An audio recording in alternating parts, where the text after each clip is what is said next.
Revelation 6:1. The Seals.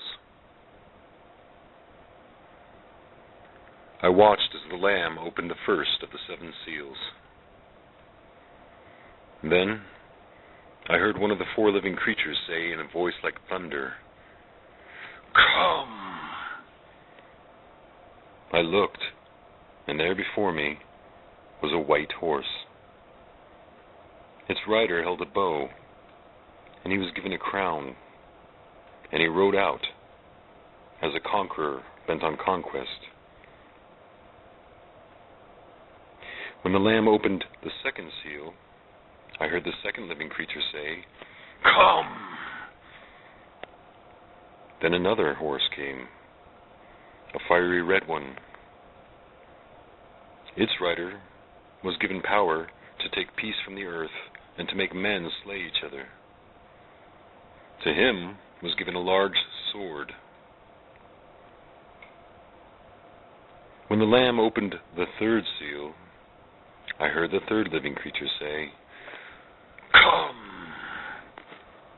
I looked, and there before me was a black horse.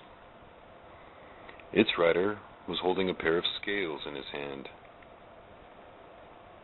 Then I heard what sounded like a voice coming from the 4 living creatures saying, "A quart of wheat for a day's wages, and 3 quarts of barley for a day's wages, and do not damage the oil and the wine." When the Lamb opened the 4th seal, I heard the voice of the 4th living creature say, "Come!"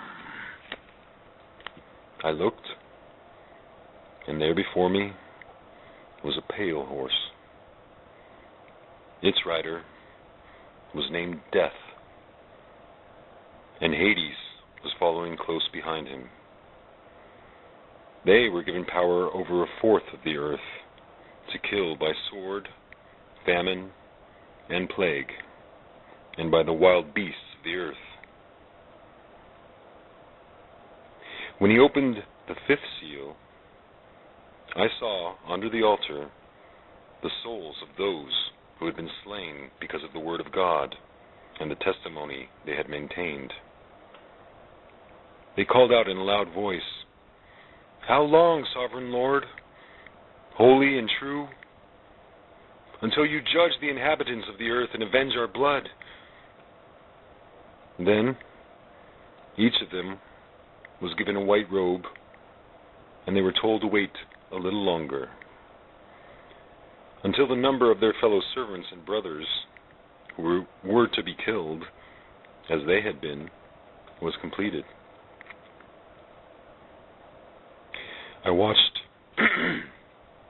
as he opened the 6th seal, and there was a great earthquake. The sun turned black like sackcloth made of goat hair. The whole moon turned blood red, and the stars in the sky fell to the earth, as late figs drop from a fig tree when shaken by a strong wind. The sky receded like a scroll rolling up, and every mountain and island was removed from its place. Then the kings of the earth, the princes, the generals, the rich, the mighty, and every slave and every free man hid in caves and among the rocks of the mountains. They called to the mountains and the rocks, "Fall on us and hide us from the face of him who sits on the throne and from the wrath of the Lamb. For the great day of their wrath has come, and who can stand?"